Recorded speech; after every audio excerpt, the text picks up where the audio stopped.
جعلی ووٹ کی جو کہانی نکلی تھی رائے ثاقب کی، ایک ویڈیو بڑی وائرل، اور یہ معاشرے کو مزید غیر یقینی کی صورتحال، پولرائزیشن، پولیٹیکل انسٹیبلٹی کی طرف دھکیل رہا ہے، اور یہ پرپسفلی ایسا کیا جا رہا ہے۔ ان کو بھی عقل ہونی چاہیے تھی کہ جب میں اتنی بڑی بات کروں گا تو مجھ سے ثبوت تو مانگا جائے۔ انٹرنیشنل میڈیا کے جو بڑے بڑے آؤٹ لیٹس ہیں، ان سب کی ہیڈ لائنز ان کا سٹیٹمنٹ بنا۔ تو آپ آج سے 6 مہینے بعد یا 8 مہینے بعد پی ایم ایل این کی حالت کیا دیکھتے ہیں؟ میری انٹیوشن یہی کہہ رہی ہے کہ شاید یہ ڈیلیور کر جائیں گے۔ کیا آپ کو لگتا ہے کہ پی ٹی آئی اپنی یہ خواہش پوری کروا پائے گی؟ پی ٹی آئی کے پاس ہے کہ وہ اپنا کینڈیڈیٹ دے، اور اگر ان کے پاس اسٹرینتھ ہے تو اپنا پرائم منسٹر بنوا سکتے ہیں۔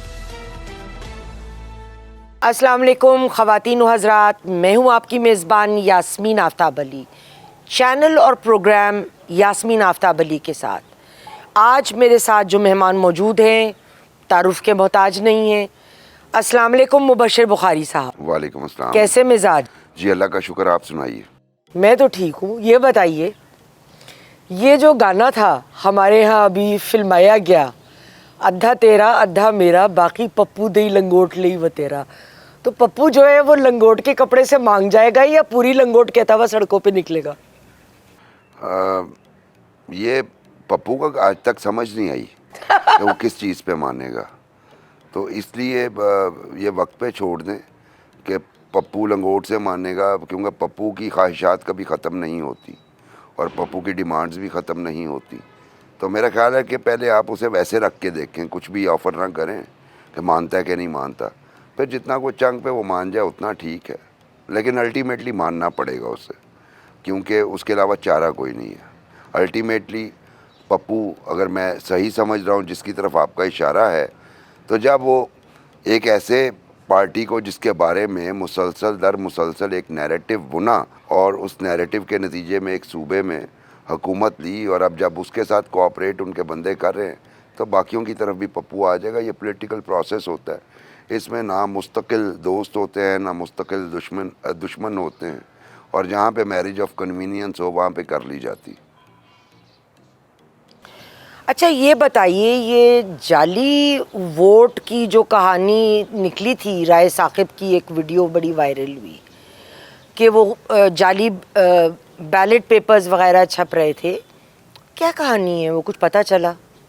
جی اس کو میں نے اپنے طور پہ بھی انویسٹیگیٹ کیا، اور یہ ماضی میں بھی یہ کہا گیا کہ اردو بازار میں چھپ رہے ہیں، اس وقت بھی میں نے کیا اور کوئی ایسی ایویڈنس نہیں آئی، اور ابھی بھی جب میں نے کیا تو ایسی ایویڈنس نہیں آئی۔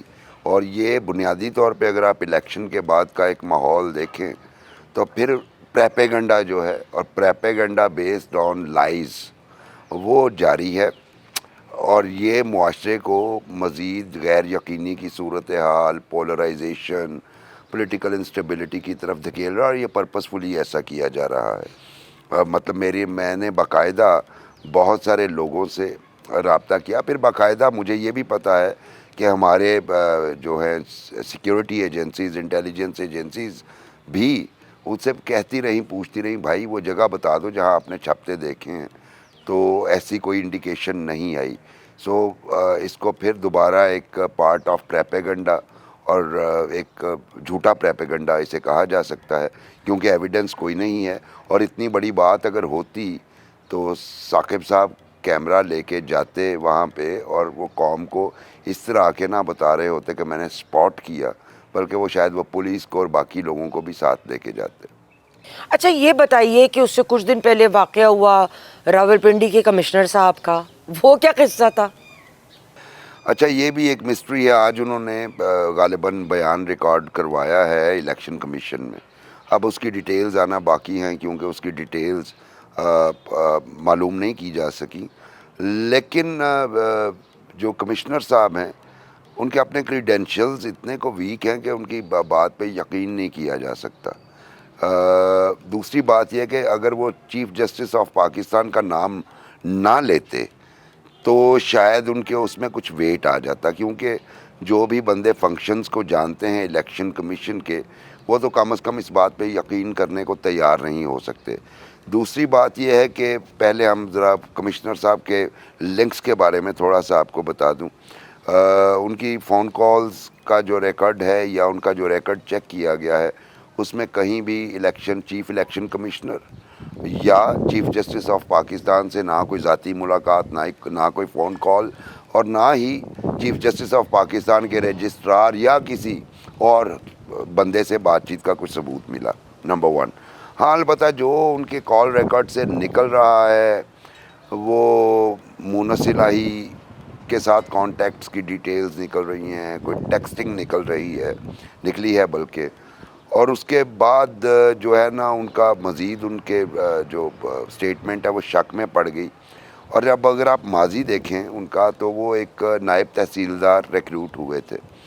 یاسمین، ہاں میرے خیال میں یہ ڈی ایم جی گروپ کے نہیں ہیں۔ جی نہیں، آپ جانتی ہیں کہ میرے بھی ایک دو کزن جو ہیں وہ نائب تحصیلدار ہوئے بھرتی، اور چھوٹی عمر میں ہوئے، سون آفٹر دی گریجویشن، اور وہ بیچارے بہت چھلانگ لگائی۔ ایک صاحب جو تھے وہ اسسٹنٹ کمشنر کے عہدے سے ریٹائر ہو گئے، اور دوسرے صاحب جو تھے وہ پام گریسنگ کی ہوگی انہوں نے ڈیفینیٹلی، تو وہ جو ہیں وہ مالیات کے ڈی سی او، آپ کو یاد ہوگا مشرف دور میں نئے عہدے بنائے گئے تھے، تو وہاں تک پہنچے، ڈسٹرکٹ ریونیو آفیسر ٹائپ کی چیز، اور اس سے آگے وہ ترقی نہیں کر سکے۔ یہ صاحب جو ہیں یہ کمشنر کے عہدے تک پہنچے۔ کیسے یہ ترقیاں ملی وہ کچھ پتہ نہیں۔ امریکہ کا ویزا ان کا جو ہے وہ بھی کچھ دن پہلے ہی اسٹیمپ ہوا تھا، باہر جانے کی تیاری کر رہے تھے۔ پھر ایک بہت بڑے ہاؤسنگ سوسائٹی میں ان کی پارٹنرشپ کی اطلاعات ہیں، اس کو ویریفائی ہونا باقی ہے۔ یہ باقی چیزیں جو میں آپ کو بتا رہا ہوں یہ ویریفائڈ ہیں۔ وہ جو ہاؤسنگ سوسائٹی ہے اس کے معاملے میں ان کا، چونکہ ان کے بیٹے کا یا بیٹے کا غالباً ولیمہ اسی ہاؤسنگ سوسائٹی میں ہوا تھا بڑا دھوم دھام سے۔ اور پھر سب سے اہم بات یہ ہے کہ یہ عثمان بزدار کے دور میں ہاؤسنگ کے منسٹر رہے ہیں۔ اگر آپ کو یاد ہو تو پی ٹی آئی دور میں ایک چیز پہ سب سے زیادہ زور تھا جس کو آپ کہتے ہیں ہاؤسنگ، کیونکہ عمران خان صاحب جو ہیں وہ 50 لاکھ گھر دینے کا وعدہ بھی کر چکے تھے۔ اس کے بعد وہ روڈا کا جو انہوں نے بل پاس کروا کے میرے جیسے لوگوں پہ بھی ظلم ڈھا دیا کہ میری مدر کی سائڈ سے جو 2 ایکڑ لینڈ ہے اس کے عوض مجھے 2,30,000 روپیہ پر ایکڑ اور ایک 7 مرلہ کی فائل دینے کو تیار تھے، جو میں نے ابھی تک ایگری نہیں کیا۔ لیکن یہ بھی مہربانی تھی عمران خان صاحب کی جو انہوں نے یہ ظلم کیا کاشتکاروں پہ۔ اس کے لیے پھر آگے انہوں نے کوشش کی تھی کہ ان کے ذاتی دوست جو ہیں ان کو وہ کانٹریکٹ مل جائے، وہ تو گورنمنٹ چینج ہو گئی تو وہ نہیں ملا۔ تو ہاؤسنگ کے یہ سیکرٹری پنجاب میں رہے، پھر ساؤتھ پنجاب میں جب ایک سیکریٹریٹ بنا تو یہ ادھر ہاؤسنگ کے سیکرٹری چلے گئے۔ He was directly linked to Usman Buzdar. So یہ کریڈینشیلز جو ہیں یا یہ بیک گراؤنڈ جو میں آپ کو بتا رہا ہوں یہ کہیں نہ کہیں شو کرتا ہے کہ ان کو یوز کیا گیا ہے۔ اس میں کوئی شک نہیں کہ کہیں نہ کہیں ریگنگ ضرور ہوئی ہے، مجھے اس سے ڈس ایگریمنٹ ہی نہیں ہے، اور پاکستان کے تمام الیکشنز میں ہوئی ہے۔ پچھلا الیکشن بھی میں نے دیکھا بہت ہی خوفناک تھا، اس میں تو آپ کو piles of ballot paper, stamp ballot paper جو ہارنے والی پارٹیز کے تھے وہ آپ کو کھیتوں سے مل رہے تھے۔ ابھی بھی کراچی میں کچرا کنڈی سے پیپلز پارٹی کے بیلٹ پیپر بھی ملے ہیں۔ اسی طرح ہی کے پی میں مسلم لیگ نواز کے بندے کے اسٹیمپ بیلٹ پیپر ملے ہیں۔ اس کا یہ ہوتا یوں ہے کہ ہو سکتا ہے پریزائڈنگ آفیسر یا اس نے خود نکالے ہوں اور اس کے بعد دوسرے رکھے ہوں، یا یہ بھی ہو سکتا ہے کہ کوئی چھین کے لے گیا ہو اور اس نے ڈبوں میں دوسرے بھر دیے ہوں۔ بہرحال یہ تو ابھی جب ٹریبیونل میں کیسز جائیں گے تو اس میں ہوگا۔ ان شارٹ کمشنر صاحب کی اب پھنس گئے ہیں، وہ انہیں ایویڈنس دینا پڑے گی، اور اگر وہ ایویڈنس نہیں دیں گے تو پھر وہ مگر بہرحال وہ جس پوزیشن پہ ہیں یا جو بھی ایکسپوجر ہے جس طرح پہنچے اس کو اگر ہم الگ بھی رکھ دیں تو اتنی تو ان کو بھی عقل ہونی چاہیے تھی کہ جب میں اتنی بڑی بات کروں گا تو مجھ سے ثبوت تو مانگا جائے گا۔ یہ کیسے ہو سکتا ہے یہ ان کی سوچ میں نہ آیا ہو؟ جی دیکھیے، ثبوت کے معاملے میں پاکستان میں بہت کم لوگ ہیں جو ثبوت دیتے ہیں، اور پھر وہ ایک بیوروکریٹ تھے، پھر ویل کنیکٹڈ ہیں، بہت ویل کنیکٹڈ ہیں، مطلب آپ ان کے اندازہ نہیں کر سکتی وہ کتنے ویل کنیکٹڈ ہیں، اور باقاعدہ ان کا جو گینگ اپ انہوں نے کیا ہوا تھا۔ محمد عام بھٹی جو نٹوریس ہیں پرویز الہی صاحب کے جو دستے راست تھے،